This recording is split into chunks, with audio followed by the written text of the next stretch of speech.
The most dangerous warrior is not the one who knows everything. It's the one willing to forget it all. Kyoto, 1612. The wars had ended. Peace descended on Japan like snow on a battlefield beautiful, cold, and unforgiving. Yamamoto Kenshin was 63 summers old, 147 duels, 0 defeats, master of masters. His students could execute technique with machine precision. His reputation made grown men bow before speaking his name. But here's what no one tells you about perfection. It's a prison with invisible bars. Kenshin had spent 45 years building discipline so complete that every movement was automatic, every response predetermined, every moment controlled. And in that perfect control, he'd lost the one thing that makes a warrior truly alive: presence. This is not a story about gaining discipline. This is about what happens when discipline becomes the very thing destroying you. The question isn't how to build the cage, it's how to escape it. Chapter 1. The Perfect Master. Kyoto, Spring, Yamamoto Dojo. Dawn. The dojo was spotless. Weapons arranged with geometric precision, students kneeling in perfect lines, not a sound except controlled breathing. Yamamoto Kenshin entered as he had every morning for 40 years. Same time, same steps, same ritual, everything exactly as tradition demanded. He was imposing still, 63 years old, but moving with the efficiency of steel. Gray streaked his top knot. Lines carved his face like characters on ancient stone. But his eyes held something the students couldn't see. Emptiness. Begin, Kenshin commanded. His students rose in unison. Perfect synchronization. They'd been trained to move as one, think as one, execute as one. No individuality, no improvisation. Just flawless repetition of forms passed down through generations. Kenshin walked between the rows, observing. Every strike measured, every stance textbook, every breath controlled. It was perfect. It was dead. Tanaka, Kenshin called to his senior student, a man of 30 summers who'd trained under him for 15 years. Face me. Tanaka bowed and took position. They'd sparred 1,000 times. Kenshin knew every move his student would make before he made it. Because he drilled those moves into him, erased every instinct, replaced spontaneity with prescribed response. They began. Tanaka attacked. Overhead strike, exactly as taught. Kenshin parried, exactly as prescribed. Counter, block, advance, retreat. Like a dance performed so many times it had lost all meaning. Kenshin won. He always won. Not because he was faster or stronger, but because his students fought exactly as he'd programmed them to fight. And there, in that perfect victory, Kenshin felt the familiar hollowness expand. 45 years of discipline. And for what? To create warriors who moved like puppets? To turn humans into machines? Class dismissed, Kenshin said abruptly. The students bowed and filed out in orderly silence. Perfect discipline, perfect obedience, perfect emptiness. Kenshin stood alone in the dojo, surrounded by weapons that had tasted blood in 147 duels, surrounded by students who worshipped his discipline, surrounded by a legacy that would be remembered for centuries. And he felt nothing. That afternoon, Lord Matsudaira, one of the Tokugawa shogunate's senior officials, summoned Kenshin to the castle. "Yamamoto-sensei," the lord said with deep respect, "peace has come to Japan. The shogunate is secure. But we need men like you to train the next generation of warriors. Men who understand discipline, who can pass on the old ways before they're forgotten." Kenshin bowed. "I am honored to serve. You've created the most disciplined students in Japan. They say your dojo produces warriors who never break, never hesitate, never fail. They are trained in the Shinkage-ryu tradition. They follow the forms perfectly." Lord Matsudaira smiled. "Perfect discipline. That's what Japan needs now. Not wild warriors, but controlled, obedient, precise soldiers." After the meeting, walking through Kyoto's streets, Kenshin felt something crack inside. Perfect discipline, perfect obedience, perfect death. He'd created exactly what society demanded. Warriors who followed orders without question, executed techniques without thought, maintained tradition without understanding why. He'd turned the warrior's path, which was supposed to be about life, presence, awakening, into a system of control that killed the very spirit it was meant to cultivate. And the worst part? He'd done it to himself first. 45 years of waking at the same hour, training the same way, teaching the same forms, following the same philosophy, every spontaneous impulse suppressed, every moment of presence sacrificed for perfect execution.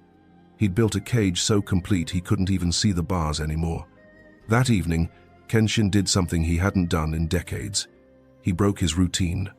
Instead of meditating at sunset in his private room, he walked to the edge of Kyoto, where the city met the forest, where chaos touched order, where wildness still existed. And, for the first time in 45 years, Yamamoto Kenshin, master of masters, allowed himself to ask a forbidden question. What if everything I've mastered is exactly what's destroying me? Chapter 2. The Wandering Monk. 3 days later, forest path. Kenshin returned to the forest edge each evening. Not training, not meditating in the formal way, just sitting, observing, letting his disciplined mind quiet enough to notice what he'd been missing. On the third evening, he found someone else there. An old monk, perhaps 70 summers, weathered face, simple robes, sitting on a rock by a small stream, watching water flow over stones. Kenshin approached with proper respect. "Forgive the interruption, venerable monk. I did not realize this place was occupied." The monk looked up with eyes that held something Kenshin hadn't seen in decades. Joy. Simple, uncomplicated joy. "The forest doesn't belong to me. Sit, if you wish." Kenshin sat, maintaining perfect posture out of habit. Back straight, hands properly positioned, breathing controlled. They sat in silence for several minutes before the monk spoke. "You're Yamamoto Kenshin, the master of Shinkaji-ryu, 147 victories. You know of me. Everyone knows of you. The perfect warrior, the master who never loses, never breaks, never errs." The monk paused. "Tell me, Kenshin-san, are you happy?" The question struck like a blade, finding an undefended opening. Happiness is not the purpose of the warrior's path. Isn't it? The monk smiled gently. Then what is the purpose? Discipline, mastery, service, honor. And you have all these things? Yes. And yet you come here each evening, sitting at the edge of the forest, looking like a man who's lost something he can't name. Kenshin felt his perfect composure crack. Just slightly, but enough. I have. Everything I trained for, everything tradition demands. But he'd never admitted this to anyone. Never even admitted it to himself clearly. I feel nothing. My students execute techniques perfectly.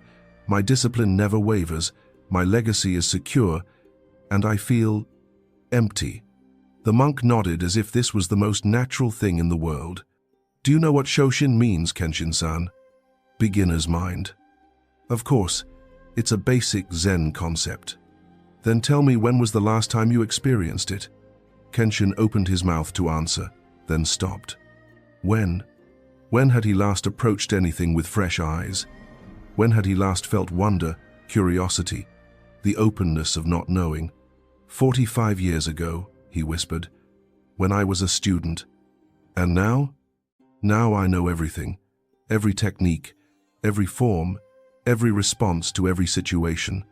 There are no surprises, no discovery, just execution. Shoshin, the monk said, is not just for beginners. It is the essence of presence itself. The moment you believe you know everything, you stop being present with what is. You're only present with your accumulated knowledge, your past experiences, your rigid expectations. He picked up a stone and tossed it into the stream. It disrupted the perfect flow, creating ripples that changed the entire surface. Your discipline has become like still water, perfectly controlled, beautifully clear. But still water eventually stagnates. Life requires flow, adaptation, the willingness to be disrupted. The monk stood, preparing to leave. Wait, Kenshin said. "Who are you?" "Just a wandering monk. But if you truly want to understand what I'm saying, meet me here tomorrow. Bring your sword. Let me show you something that will either free you or destroy you." As the monk walked away, Kenshin sat with a feeling he hadn't experienced in decades: uncertainty. And beneath it, the first faint pulse of something that might be called life. The monk's words echoed in his mind, but they carried a quality that transcended the moment, as if speaking not just to Kenshin, but to anyone who might hear this story. Throughout all of history, warriors have reached this same point, where mastery becomes prison, where discipline becomes death, where perfect control creates perfect emptiness. If you recognize this, if you feel Kenshin's hollowness in your own life, your own perfect routines, your own rigid disciplines, know that you're not alone. This path he's about to walk, this journey of unlearning, this is available to you too. At Presence and Purpose, we explore this paradox every week. Not the easy teachings about building discipline, but the harder wisdom about when discipline itself becomes the obstacle, when the cage you've built so carefully becomes the very thing you must escape. Walk with us, not to add more control, but to discover the freedom that emerges when perfect discipline finally cracks open. Kenshin sat long into the night, feeling the first tremors of transformation. The perfect master was about to become a confused student, and somehow that confusion felt more alive than all his certainty combined. Chapter 3. The Unlearning. Next evening, forest meeting. Kenshin arrived early, as discipline demanded. The monk was already there, as if he'd never left. "You came," the monk said. "You asked me to." "No," I offered. "You chose. That distinction matters." The monk gestured to an open clearing. "Draw your sword." Kenshin unsheathed his blade, a perfect weapon, maintained with perfect care, wielded with perfect technique for 45 years. "Now," the monk said, "attack me." "I cannot strike an unarmed monk." "I didn't say strike me. I said attack me. Show me your perfect technique, your flawless form, everything you've mastered." Kenshin moved into stance. Classical Shinkage Ryu, opening position. He'd performed this 10,000 times. His body knew every micro-adjustment. He executed a basic overhead strike. Textbook perfect, precise, controlled. The monk didn't move, didn't flinch, just watched. "Again," he said. "Faster this time." Kenshin attacked. Multiple strikes. Each one perfect. Each one exactly as the ancient masters had prescribed. The monk remained completely still. "Do you know what I see?" the monk asked. "I see a man performing a kata, beautiful, precise, and completely disconnected from the present moment. These are the classical forms. These are movements you memorized decades ago. You're not here, now, responding to me. This environment, this exact moment. You're executing pre-programmed responses. Your body is here. But you, your awareness, your presence, you're living in the past, in memory, in accumulated pattern." Kenshin felt anger rise. 45 years of mastery being dismissed as mere memory. "Then what would you have me do?" The words came out sharper than intended. "Put down your sword." "What?" "Put it down. Lay it on the ground." Kenshin hesitated. The sword was an extension of himself. Putting it down felt like cutting off his own arm. But he did it. "Now," the monk said, "I'm going to attack you, and you're going to forget everything you know." "That's impossible. Muscle memory, training." "I know. That's why this is necessary. The only way to find presence is to first lose all the defenses you've built against it." The monk moved. Not fast, not slow, just moved.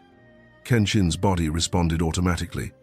Perfect block, perfect counter, perfect form. "Stop," the monk commanded. "Do you see what you did? I moved, and you executed technique. You didn't actually perceive me. You perceived a category overhead attack and retrieved the programmed response. You're not fighting me. You're fighting your memory of similar attacks from decades ago. How else would I respond? By being here, by actually seeing me, this moment, this specific movement, by responding to what is, not what your training tells you should be. The monk moved again. This time, when Kenshin's body started to execute the classical response, the monk was already somewhere else. The perfect technique struck empty air. You see, your perfection is predictable, and anything predictable can be exploited. True mastery isn't perfect execution of known forms, it's perfect adaptation to unknown circumstances. They continued for an hour. Every time Kenshin relied on his training, the monk exposed the gap. Every time Kenshin executed perfect technique, it failed because the situation didn't match the template. Finally, exhausted and humiliated, Kenshin stopped. I don't understand. You're telling me that 45 years of training are worthless? No. I'm telling you that 45 years of training have become a cage. Your technique is magnificent. But you've confused technique with truth, form with essence, memory with presence. Then teach me, Kenshin said, and heard the desperation in his own voice. I can't teach you what you need to learn. I can only remove what's blocking you from discovering it yourself. The monk sat on a nearby rock. For the next 7 days, I'm going to give you challenges.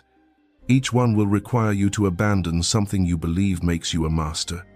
Each one will feel like dying. And each one will be necessary for you to become truly alive. The first challenge is this.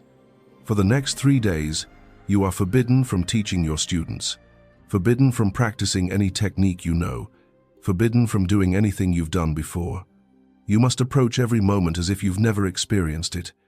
That's impossible. I run a dojo. I have responsibilities. Then delegate them, or cancel classes. This is more important. Why would I? Because right now, Yamamoto Kenshin, you're not a warrior. You're a very sophisticated ghost, haunting the memory of who you used to be. And ghosts, no matter how perfect their form, are already dead. The words struck deeper than any blade. That night, Kenshin sent word to his senior students. Classes suspended for 1 week. Personal training. The perfect master was about to attempt the most difficult challenge of his life, forgetting everything he knew. Chapter 4. The Warrior Who Couldn't Remember. Days 4 through 6. The 3-day experiment. Kenshin tried to follow the monk's instruction, tried to approach each moment fresh. But 45 years of pattern ran too deep. He woke at dawn, same time he'd woken for 40 years, walked to the dojo, same steps, reached for his sword, same motion. Every impulse was predetermined, every choice made by accumulated habit. By midday of the first day, he was in crisis. Without his routines, without his techniques, without his knowledge, who was he? The second day was worse. He tried to sit in meditation, but his body automatically assumed the perfect posture he'd maintained for decades. He tried to eat mindfully, but his hand moved to the chopsticks with the exact efficiency he'd trained. Everything he did was memory. Nowhere could he find the fresh moment the monk described. On the third evening, frustrated and exhausted, he returned to the forest clearing. I can't do it, he admitted. Every moment I try to be present, my training takes over. I've automated myself so completely that I can't find the spontaneous response anymore. Good, the monk said. Good? You've discovered the problem. That's the first step. He gestured for Kenshin to sit. Let me tell you about Mushin, the state of no mind. I know Mushin. It's a fundamental concept in... You know about Mushin. That's different from knowing Mushin itself. Tell me what your textbooks say. Mushin is the state where the mind is empty of thought, where action flows spontaneously without conscious intention. Perfect textbook answer. Now tell me, have you ever experienced it? Kenshin thought back, searched through 45 years of training, and realized, no, never. Every action he took was deliberate, controlled, executed with full conscious awareness of technique. No, I haven't. Because you've spent 45 years building the opposite. You've created a mind so full of technique, strategy, form, and protocol that there's no space for Mushin to arise. You've filled the cup so completely with accumulated knowledge that nothing new can enter. Then how do I empty it? You don't empty it. That's the trap. Trying to empty the mind is just another form of control. You stop adding to it. You stop defending it. You let it settle naturally. The monk picked up Kenshin's sword without asking permission, breaking every protocol. "Watch this," he said. He swung the sword. Not in any recognizable form. Not following any school's technique, just swung it. Following the natural weight of the blade, the momentum of the movement, the shape of the space. It was messy, unpredictable, completely unprofessional, and it was the most alive thing Kenshin had seen in decades. "You see," the monk said, handing the sword back. "I don't know Shinkage Ryu. I don't know any formal technique. So when I swing the sword, I'm just swinging the sword. No memory, no comparison, no judgment of whether it's correct. Just this moment, this weight, this movement. But that's sloppy, inefficient, against every principle you've memorized. But is it false? Is it untrue? Or is it just different from what you believe should be true?" Kenshin stared at the sword in his hands. Had he ever, even once in 45 years, just swung it, without reference to form, without comparison to ideal, without judgment of correctness? No, never. Every movement measured against the template, every action evaluated against the standard. He turned himself into a quality control mechanism for adherence to tradition, and in the process, stopped being a human being responding to life itself. "The fourth challenge," the monk said, "is this. Tomorrow, spend the entire day doing everything wrong. Deliberately break every rule you've built. Eat at the wrong time. Walk the wrong route. Hold your sword the wrong way. Speak the wrong words. Let yourself be completely improper." That's, Kenshin felt his entire identity rebelling. "That's against everything I've..." "Exactly. Which is why it's necessary. You need to discover that the world doesn't end when you're imperfect. That life continues when form is broken. That you, the essential you beneath all the training, survives when every external structure is removed." That night, Kenshin lay awake, terrified. The monk was asking him to dismantle the architecture of his entire existence. Every structure he'd built, every identity he'd claimed, every defense against chaos. It felt like being asked to die. And maybe, he realized, that's exactly what it was. Chapter 5. The Death of the Perfect Warrior. Day 7. The Breaking Point. Kenshin woke late, let himself sleep past dawn for the first time in 45 years. The guilt was almost physical. He dressed carelessly, didn't bow to his family altar, walked to the forest without his sword, breaking the absolute samurai protocol of never being unarmed. Every wrong action felt like tearing off his own skin. At the clearing, the monk was waiting. "How do you feel?" he asked. "Like I'm dissolving. Like everything that makes me who I am is falling apart."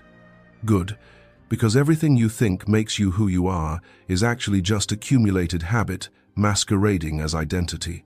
The real you, the one who observes the habits, who experiences life directly, that one is just beginning to emerge." "I don't understand." "You will. Today's challenge is the hardest yet. I'm going to attack you, really attack you, and you must respond with absolutely no technique, no training, no memory. Just spontaneous response to what is actually happening."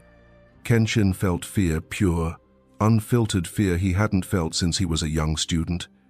"I'll be killed, without technique, without form. You might be. Or you might discover that technique was never what kept you alive. Maybe something deeper did. Something present before all your training.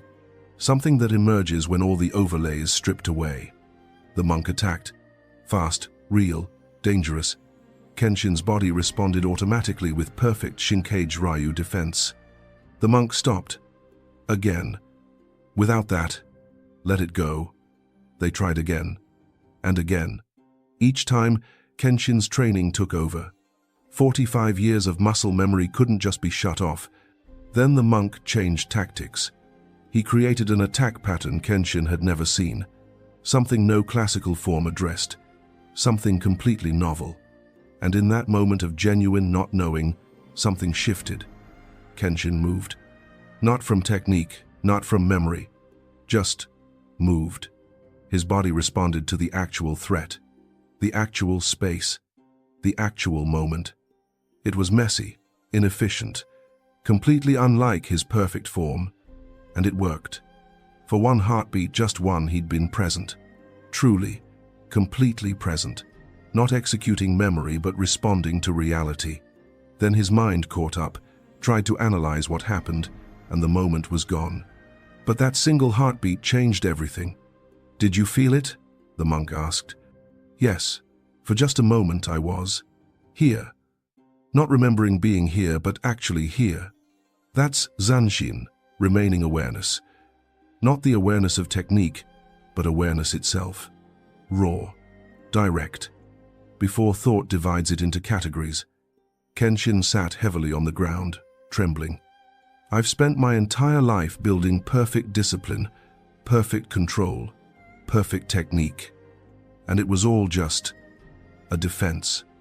A way to avoid ever having to be truly present with the unknown, the uncertainty, the uncontrollable reality of each moment." Yes. Then what was it all for?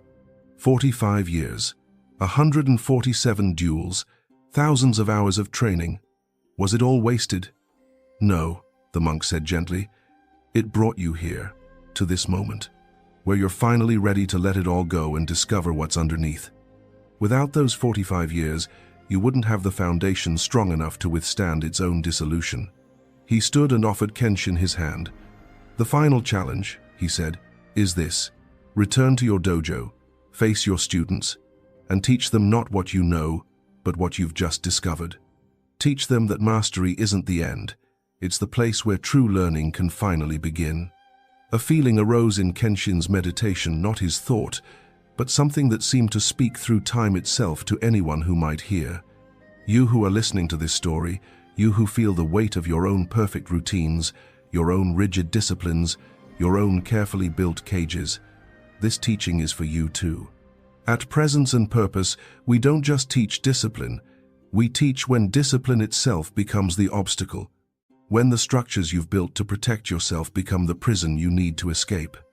If you recognize this struggle, if Kenshin's journey mirrors your own need to unlearn, to become a beginner again, to rediscover presence beneath all your accumulated patterns, then walk this path with us.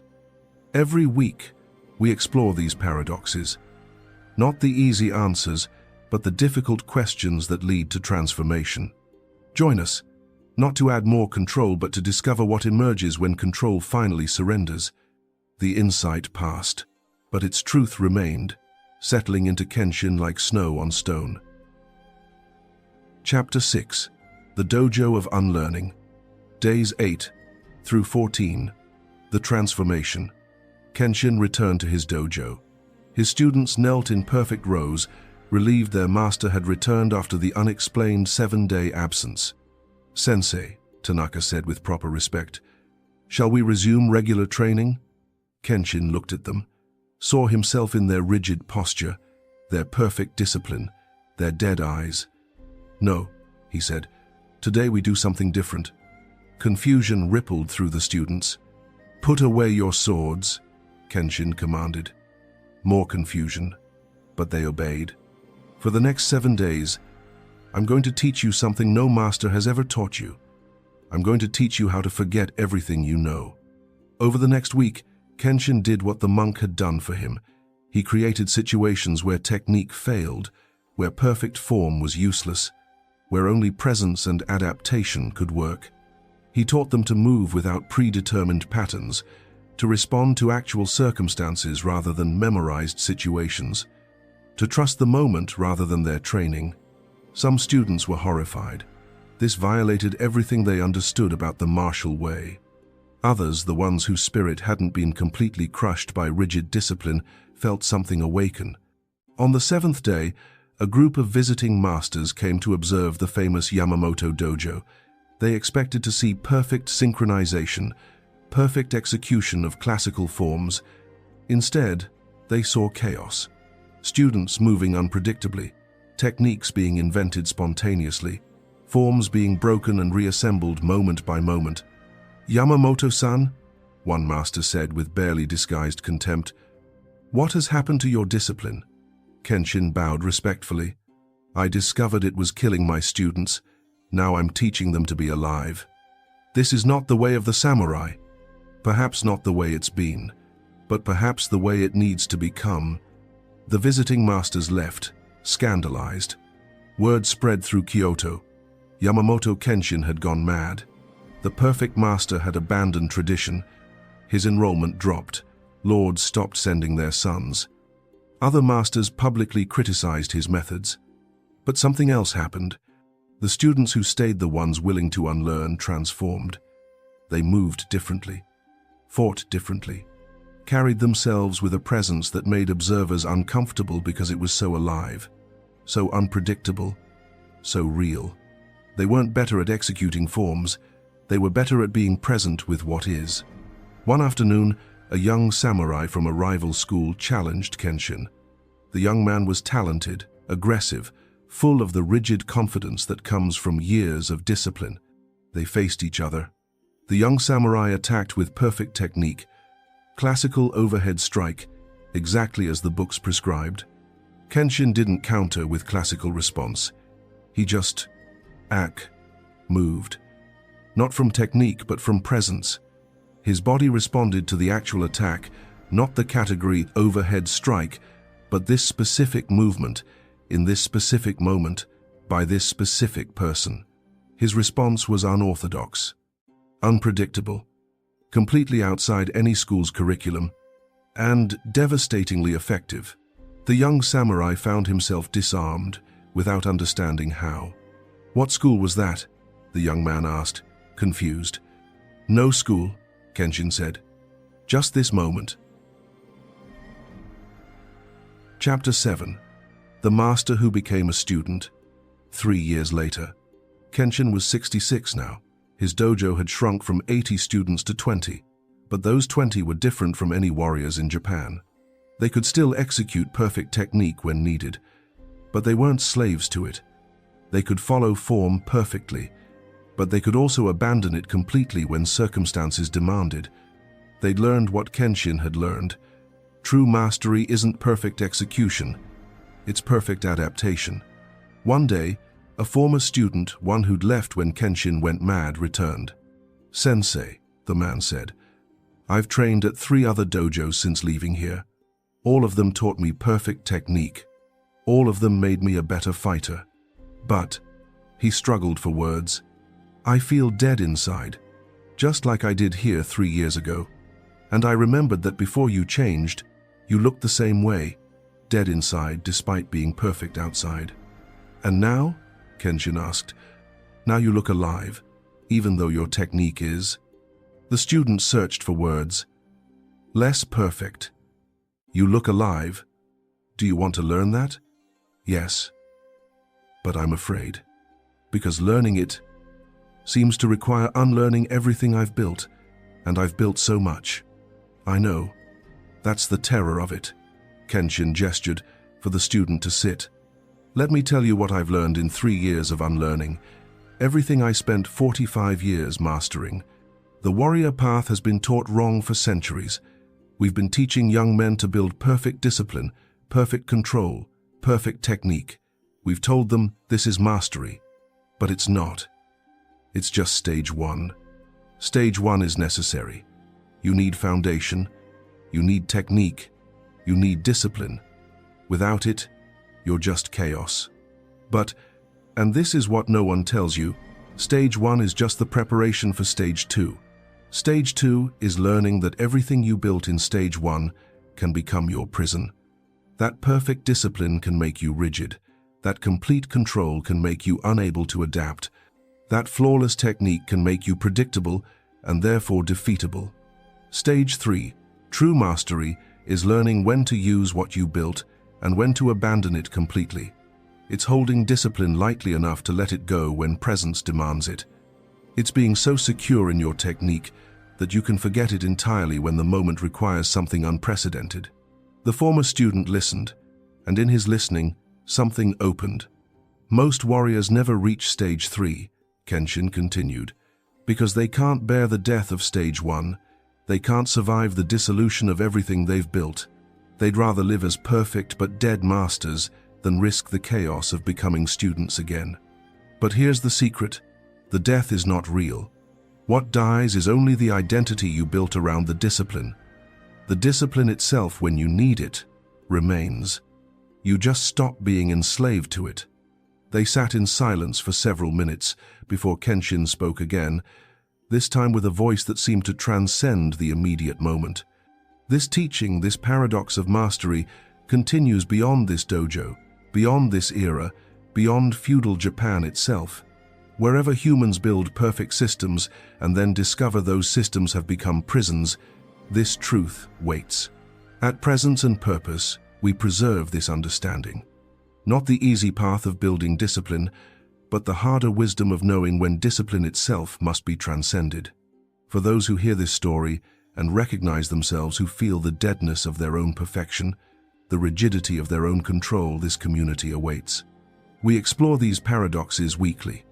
Not the comfortable teachings, but the transformative ones that require everything you've built to be questioned. Join us. Subscribe to this path, because sometimes the ultimate discipline is learning when to break all your rules. Sometimes the greatest mastery is becoming a student again.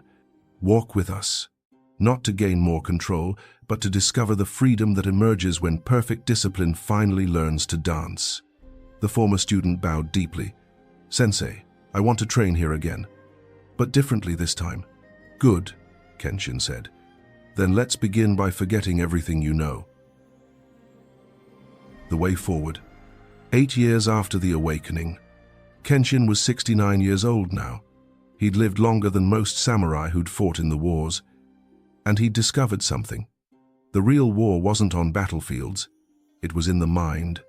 His small dojo had become known not for producing the most disciplined warriors, but for creating the most adaptable ones. Students came from across Japan, drawn by rumors of the master who taught anti-teaching, the practice of unlearning. One autumn evening, Kenshin sat with the wandering monk who'd started all this 8 years ago. "Did you know," Kenshin asked, "when you approached me that first time, that I would transform?" "No. I only knew you were ready to be asked the question. Whether you'd answer it, that was never certain." "What question?" "The one every master must face. Are you more committed to your identity as a master, or to discovering truth?" "Most choose identity. It's safer, more comfortable, more socially rewarded. And I chose truth. You chose to at least be willing to let identity dissolve. That willingness, that's what opened everything." Kenshin smiled. "I tell my students now, perfect discipline is just the beginning. Real mastery is learning when discipline itself is the obstacle." "And what do they say?" "Some think I'm insane, some are terrified, and some," he gestured to students training nearby, moving with unpredictable grace, "some understand.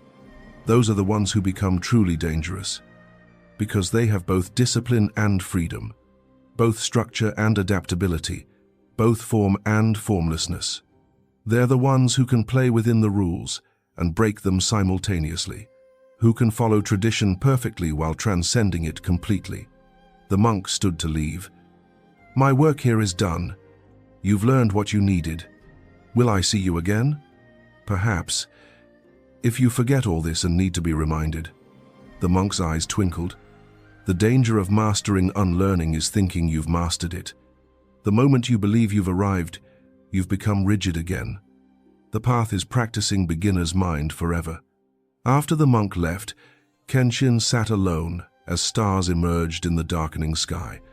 He thought about his journey, from perfect master to confused student to something that couldn't be named. He'd learned that true strength isn't rigidity. True discipline isn't control. True mastery isn't perfection. True strength is flexibility. True discipline is presence. True mastery is endless willingness to be a beginner.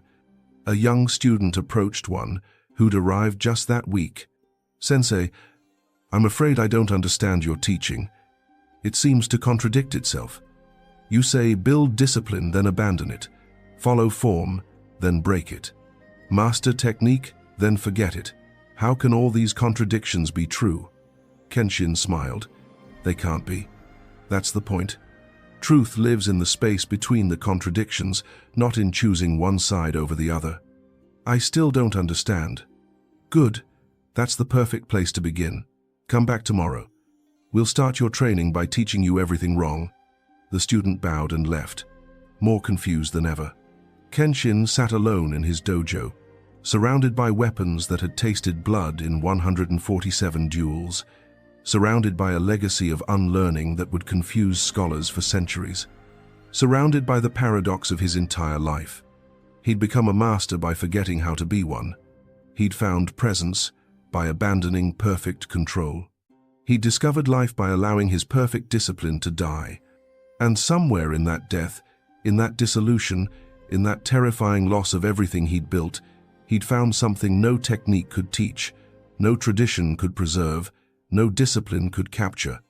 The raw, alive, present moment itself. Before thought, before category, before the mind's insistence on making everything fit into known patterns. Just this, just here, just now. The old master closed his eyes and breathed. No special technique, no perfect posture, just breathing. And in that simple act, he was more powerfully present than in 45 years of perfect discipline had ever made him. This is the way beyond mastery, the path that begins where achievement ends. The warrior who is truly dangerous because they have nothing left to defend. Walk it carefully, or don't walk it carefully, both are fine. Because the ultimate teaching is this: there is no ultimate teaching, only endless presence with what is.